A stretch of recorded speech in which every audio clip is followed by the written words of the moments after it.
क्या सच में भगवान से होती है गलतियाँ? भगवान होकर चिंता क्यों? आज एक व्यक्ति ने मुझसे सवाल किया कि यदि शिव सर्वशक्तिमान भगवान ही हैं तो वे भस्मासुर से डरकर क्यों भागे? हनुमान जी सजीवन बूटी की पहचान क्यों नहीं कर पाए? लक्ष्मण जी को शक्ति लगने पर श्री राम क्यों रोए? अरे श्री कृष्ण प्रेमियों, आप सभी के मन में भी ऐसा सवाल तो जरूर एक न एक दिन उठा ही होगा।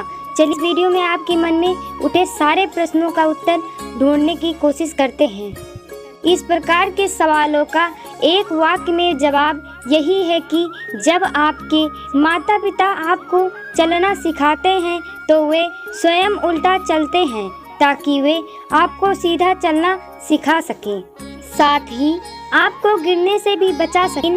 बातों को यह दिए जा रहे कुछ उदाहरण से समझ सकते हैं।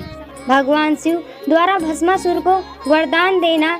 भगवान शिव एक राक्षस की शक्ति से बहुत प्रसन्न हो गए। तब उन्होंने उस राक्षस से कहा कि तुम जो मांगोगे वही दे दूंगा। तब राक्षस ने मांगा कि मैं जिससे सर पर हाथ रखूं वही भस्म हो जाए। शिव जी ने बिना कोई सोच विचार किए उस राक्षस को ऐसा ही वरदान दे दिया और तब वह राक्षस भगवान शिव के ही पीछे पड़ गया। तब भगवान शिव वहां से तुरंत चले गए और तब भगवान विष्णु ने मोहिनी अवतार धारण कर उसी वरदान से उस राक्षस का अंत किया। अब इस कथा का अर्थ यही नहीं कि भगवान शिव उस राक्षस को पहचान नहीं पाए या भगवान शिव उस राक्षस से स्वयं को बचा नहीं सकते थे या उसका वध नहीं कर सकते थे। पूरे संसार को जला डालने की क्षमता रखने वाले भयंकर हलाहल विष को भगवान शिव स्वयं ही बड़ी सहजता से अपने कंठ में धारण करते हैं और तीसरे नेत्र से अग्नि को भी भस्म करने की शक्ति रखते हैं। तो भला भस्मासुर जैसा कोई तुच्छ राक्षस उनका क्या बिगाड़ लेता? दरअसल भगवान शिव इस कथा से पूरी मानव जाति को एक बहुत बड़ी सीख देना चाहते हैं कि जब आप ज़्यादा प्रसन्न हो या बहुत ज़्यादा दुखी हो तो उस समय ना तो कोई प्रतिज्ञा कीजिए और ना ही किसी को कोई वचन दीजिए। उस समय आप केवल अपने दिल की सुन रहे होते हैं, जबकि कोई भी बड़ा फैसला लेते समय अपने दिल और दिमाग दोनों का इस्तेमाल करना जरूरी होता है। दूसरी बात कि कभी किसी व्यक्ति को पूरी तरह परखे बिना या किसी अयोग्य या दुष्ट व्यक्ति को कोई भी बड़ी सिद्धि या विद्या या मंत्र या तंत्र आदि नहीं दे देना चाहिए, तो वह समाज के लिए तो खतरनाक होता ही है, साथ ही वह व्यक्ति सबसे पहले आपका ही अहित करने में लग जाता है। तीसरी बात कि अगर आप कोई भी कार्य बिना सोचे विचारे करते हैं या कोई भी कार्य करते समय या किसी भी खतरनाक चीज का निर्माण करते समय पूरे समाज के हित का ध्यान नहीं रखते हैं तो इसके परिणाम आपको भी भुगतने पड़ते हैं। और चौथी बात कि यदि आप किसी सज्जन या भले व्यक्ति की दी हुई चीज या शक्ति का गलत इस्तेमाल करते हैं भस्मासुर की तरह या उस चीज से दूसरे को नुकसान पहुंचाने का प्रयास करते हैं तो वह शक्ति उल्टा असर करने लगती और आपका ही विनाश कर डालती है।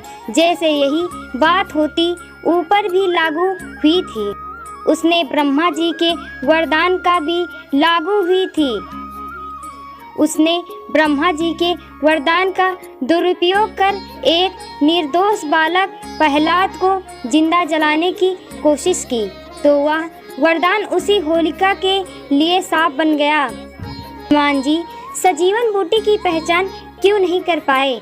हनुमान जी तो सजीवन बूटी की पहचान कर लेते, लेकिन फिर वे मानव जाति को यह सीख कैसे कि जब आपके सामने भी कुछ ऐसी ही परिस्थिति हो, साथ ही समय भी बहुत कम हो और आपको बहुत सारी चीज़ों में सही चीज़ का ज्ञान ना हो, समझ ना आ रहा हो, तब बिना समय गवाए सारी चीज़ों में सही चीज़ का ज्ञान ना हो, कुछ बिना समय गवाए यथाशक्ति आपको क्या करना चाहिए। प्रभु चरित्र सुनवे को रसिया, राम लखन सीता मन बसिया।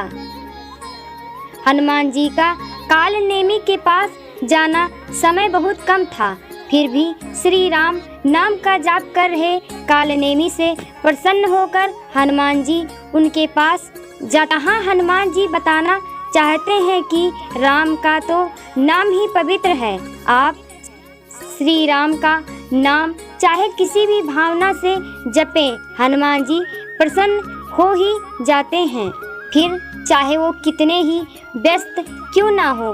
राम सीता जी की भक्ति करना या उनकी स्तुति गुणगान करना या उनका नाम जप करना ही हनुमान जी को प्रसन्न करने या उनकी कृपा पाने का सबसे बड़ा रास्ता है।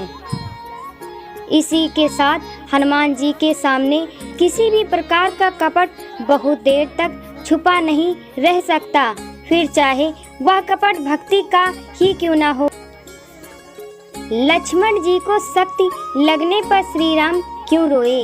लक्ष्मण जी को शक्ति लगने पर श्री राम का रोना यह बताता है कि कभी कभी जीवन में ऐसी परिस्थितियां आ जाती, धीर वीर और ज्ञानी पुरुष का भी धैर्य और आत्मविश्वास टूटने लगता है, लेकिन उस समय जो हनुमान जी की तरह चिंता में समय गंवाने की बजाय केवल समाधान खोजने और कर्म करने की ठान लेता है और बड़े से बड़ा युद्ध की भी दिशा पलट सकता है।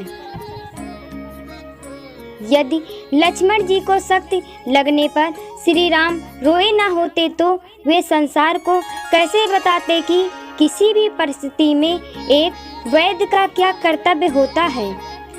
कैसे बताते कि हनुमान जी संकट मोचन हैं, कैसे बताते कि किसी बड़ी समस्या का समाधान कैसे निकाला जाता है, कैसे बताते कि उन्होंने हनुमान जी अपने भरत के समान ही क्यों प्रिय हैं। प्रभु श्री राम सीता जी का चिंतन करना या रोना आदि उनकी लीलाएं हैं, ताकि इस बहाने उनके भक्तों या बच्चों के चरित्र की महानता संसार के सामने आ सके। माता पिता का प्रेम ऐसा ही होता है कि वे अपने से ज़्यादा अपनी संतान का यश फैलाते हुए देखना चाहते हैं, अपनी संतानों के सुंदर गुणों और विशेषताओं को संसार के सामने लाना। प्यारे भक्तों, हमें आशा है कि आपको बहुत कुछ सीखने को मिलेगा। साथ में इनमें से आपको कौन सी जानकारी पहले से पता थी, कमेंट में जरूर लिखें। अपना और अपनों का ख्याल रखें। राधे राधे। जय श्रीमन नारायण।